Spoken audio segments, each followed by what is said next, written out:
বিশ্বের দরবারে আমরা একটা সম্মানের জায়গা চাই, সমাজে একটু শান্তি চাই, ছেলে মেয়েদের উন্নত লেখাপড়া চাই, উন্নত চরিত্রের মানুষ হয়ে তারা রাষ্ট্রের সেবা করবে সেই রকম নাগরিক হিসেবে তাদেরকে দেখতে চাই।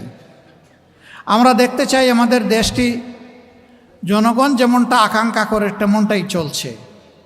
আমরা দেখতে চাই এখানে ধনী এবং দরিদ্রের ব্যবধানটা আকাশ এবং গাছের তলা পর্যন্ত নয়, কেউ ২০ তলা আর কেউ গাছতলা এমন নয়, বরঞ্চ কাছাকাছি একটা ভারসাম্যপূর্ণ জীবন আমরা দেখতে চাই। মনে রাখবো আমরা অবশ্যই যারা সমাজের পরিশ্রমী মানুষ, তাদের হাড় ভাঙা পরিশ্রমের উপরে আজকের এই দালানটা তৈরি হয়েছে। এই দালানের প্রত্যেকটা ইট আপনি আমি কাঁধে করে বহন করে এখানে তুলে নিয়ে আসিনি, তারাই এটা এনেছে।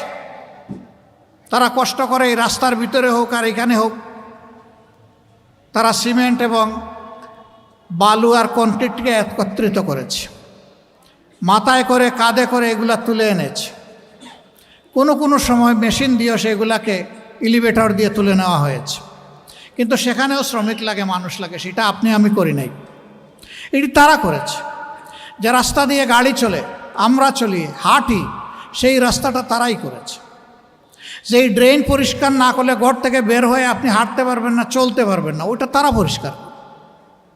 ময়লার যে ভাগাড়টা পরিষ্কার না হলে মানুষের সমাজের মৃত্যু হবে, ওইটা তারা পরিষ্কার করে আমাদের সমাজকে চালু রাখে। এরকম একটা একটা করে যদি আমরা ধরি তাহলে দেখব তাদের ত্যাগের উপরেই আমাদের এই সুখের জীবন। এখন পারি না। আমি যখন সিলেটে ছিলাম মাঝে মাঝে কিছু ছোটো লোকের সাথে আমার মোলাকাত হতো। আমি দেখতাম একজন রিক্সাওয়ালাকে ধরে হেনস্থা করা হচ্ছে, তার চুল ধরে টানা হচ্ছে, গালে চড় কষিয়ে দেওয়া হচ্ছে। কোনো সময় গাড়িতে থাকলে গাড়ির দরজা খুলে নেমে বলতাম, আমাকে একটা চড় মারেন। বলতো, আপনাকে? বলে, আমি ওর মতো একজন। ওরে তো আস্তে করে মেরে দিছেন, সাহস থাকলে আমার একটু মারেন, দেখি আপনার হাতে কত শক্তি। হা করে তাকায়। কি করেছে ও? ওই যে 10 টাকার জায়গায় 20 টাকা চেয়েছে ভাড়া। আমি আপনার পকেটে হাত দিয়েছিল? কয় না, তা দেন। ছুরি ধরে গলায় যদি আইসা বলতো, যা আছে খুলে দে, হাইজ্যাকার এসে তখন কি করতেন? কিছু বলে না। আমি বললাম, তখন বাপ বাপ ডেকে তার হাতে সব কিছু তুলে দিতেন। আর তার রিক্সায় আপনি বসেছেন, সে তার রক্তকে পানি করে ঘাম জড়িয়ে আপনাকে টানিয়ে এই জায়গায় এনে আপনাকে হাজির করেছে, পৌঁছে দিয়েছে। এখন 10 টাকার জায়গায় 20 টাকা চেয়েছে, আপনার মাথা গরম হয়ে গেছে। হ্যাঁ, আপনার পকেটে সেই পরিমাণ টাকা না থাকতে পারে, বুঝেইয়া বলুন, ভাই এটাই তোমার ভাড়া, এর বেশি আমার কাছে নাই। আপনি ওর গায়ে হাত দিতে গেলেন কেন? আপনার হাতে খুব শক্তি, তো মারেন দেখি, এখন আমাকে মারেন। কয় যে আমাকে ক্ষমা করে দেন। আমি ক্ষমা আর কাছে চাইতে হবে না, ক্ষমা ওর কাছে চান। চড় আপনি আমাকে মারেন নাই, আপনি যারে চড় মেরেছেন তার কাছে আপনাকে ক্ষমা চাইতে হবে। ক্ষমা চাইছে। আমি বলি, ঠিক আছে, আপনার আর 10 টাকা বাড়তি দেওয়া লাগবে না, আপনি যান। আমি তখন ওই রিক্সা চালক ভাইটাকে বুকে জড়িয়ে বলতাম, ভাই তুমি মনে কষ্ট নিও না, সকল মানুষ সমান নয়। এই নাও, আমার সঙ্গতিতে সামান্য একটু উপহার তোমার বাচ্চাদের জন্য দিলাম, এটা খুলে দেখো না যে কত দিয়েছি, তুমি নিয়ে যাও। ঘরে যখন ফিরবে তোমার বাচ্চাদের জন্য কিছু কিনে নিও। তাতে কি আল্লাহ তাআলা আমাকে ফকির বানাই দিছেন? আল্লাহ তো সম্মানের সাথে আমাকে রেখেছেন।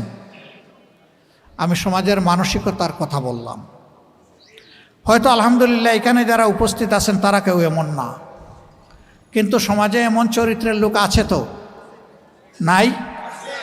আছে। উনি অফিসে গিয়েছেন তার একটা ন্যায্য কাজের জন্য। অফিসে যিনি বসে আছেন, সরকার তাকে বেতন দেয়, তার তো ওখানে কোনো টাকা পয়সা লেনদেন করার কথা না, কিন্তু সেখানে অনেক সময় ওরা চাইয়েও নেয়, আবার নিজে খুশি হইয়া আগ বেড়ে দিয়ে দেয়। আপনি শিক্ষিত ডাকাতকে টাকা দিচ্ছেন, আপনার কলিজা কাঁপে না, কিন্তু একজন শ্রমিককে আপনি এইভাবে তার সাথে দুর্ব্যবহার করছেন, আপনি খুব সাহসী বীর। লজ্জা করা উচিত। আপনি আকৃতিতে মানুষ হলেও আপনি খাসলতে মানুষ নন। কেন ভাই আমাদের সমাজে এই ব্যবধানটা? এটাকে অশিক্ষিত মানুষগুলা করে, শিক্ষিত মানুষেরা করে। হ্যাঁ, শিক্ষা তাদের অর্জন হয়েছে, কিন্তু তারা সুশিক্ষিত নয়। তারা সুশিক্ষা অর্জন করেননি। তারা যে শিক্ষাটা অর্জন করেছেন এটা কুশিক্ষা। এই কুশিক্ষাকেই আজকে সমাজকে একদম জর্জরিত করে ফেলেছে। পায়ের পাতা থেকে মাথা পর্যন্ত সমাজের সর্বাঙ্গে এখন দুর্নীতি। আপনি যেখানে যাবেন দুর্নীতির কবলে পড়বেন। এমনকি একজন ভিক্ষুক সেও দুর্নীতির কবলে পড়ে। আপনারা বলবেন ওই ভাই বা বোনটি কেমনে দুর্নীতির কবলে পড়ে? হ্যাঁ, পড়ে তো। বিভিন্ন জায়গায় ভিক্ষা করতে হলে এর চেয়ে আরো বড় ভিক্ষুককে তার চাঁদা দিতে হয়। এই রাস্তায় তুমি ভিক্ষা করবা, তোমার ভিক্ষা শুরু হওয়ার আগে, আগের দিনের জমা থেকে আগে চাঁদা দিতে হবে। সে যদি বলে যাওয়ার সময় দিব, বলবে এখানে তোমার জায়গা নাই, যাও, চলে যাও। আমি শুনি, একদিন পরীক্ষা করার জন্য রাজপথে বনানীর রাস্তায় নামলাম। 3-4 জন ভিক্ষুক লাইন ধরে বসা। সালাম দিলাম, জবাব তারা দিল না। আসলে এইভাবে জবাব দেওয়ার কথা না, সমাজে এর প্রচলন নেই। আমি কোনো কিছু মনে করিনি। এরপরে দরদ দিয়ে জিজ্ঞেস করলাম যে ভাই, কতদিন ধরে এখানে ভিক্ষা করে? একজনকে বললো স্যার 7-8 বছর হয়ে গেছে। বললাম তো মেলার সময় তুমি ভিক্ষা করেছো, এখনও তোমার ভিক্ষা করতে হয়? করা লাগে। তাই আমি বললাম যে কেমন মানুষের কাছ থেকে সহযোগিতা পাও? খারাপ না, সারাদিনে 2000-2500 এইরকম হয়ে যায়। মাশাল্লাহ, তাইলে তো কম না। স্যার থাকে না। থাকে না কেন? যে প্রথমেই 400 টাকা দিয়ে এখানে বসতে হয়। আমি জিজ্ঞেস করলাম কারে দিতে হয়? আপনি বুঝে নেন। মানে সে আমার দিকে ইশারা করলো আর যে আপনি বুঝে নেন। তাই আমি বললাম এটা কি প্রতিদিন? স্যার শুরু করার আগে দিতে হয়, নইলে এখানে বসতে দেয় না। এখন বলে তো বড় ভিক্ষুক কে? ওই রাস্তায় যে বসে আছে, নাকি ডাকাতি করে যে চাঁদা নেয় সে? রাজার হস্ত করে সমস্ত কাঙ্গালের দন ছুরি। সেই কথার যেন বাস্তব প্রতিধ্বনি যারা এরকম করে। এখন যারা ভিক্ষুকের হাত থেকেও টাকা নিতে লজ্জা হয় না, তারা কত বেপরোয়া বেশরমা চিন্তা করেন এবার। সেই চাঁদাবাজ, দখলদার, দুর্নীতিবাজ, মামলাবাজ, এই লোকগুলার কারণে আমাদের সমাজে নিরীহ মানুষের শান্তি নাই, একেবারেই নাই। জীবনের নিরাপত্তা নাই, ইজ্জতের নিরাপত্তা নাই, তার সম্পদের নিরাপত্তা নাই। এইভাবেই দেশ চলতে থাকবে। এর নাম স্বাধীন দেশ। আজকে বিজয়ের মাস না?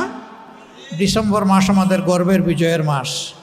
তো কি এই মাস পর্যন্ত এসে আমরা কি দেখছি? 54 বছরে আমরা দেখছি এইরকম একটা চিত্র, যেখানে আবাল বৃদ্ধ বনিতা কারো জীবনে কোনো নিরাপত্তা, সম্মান এবং শান্তি নেই।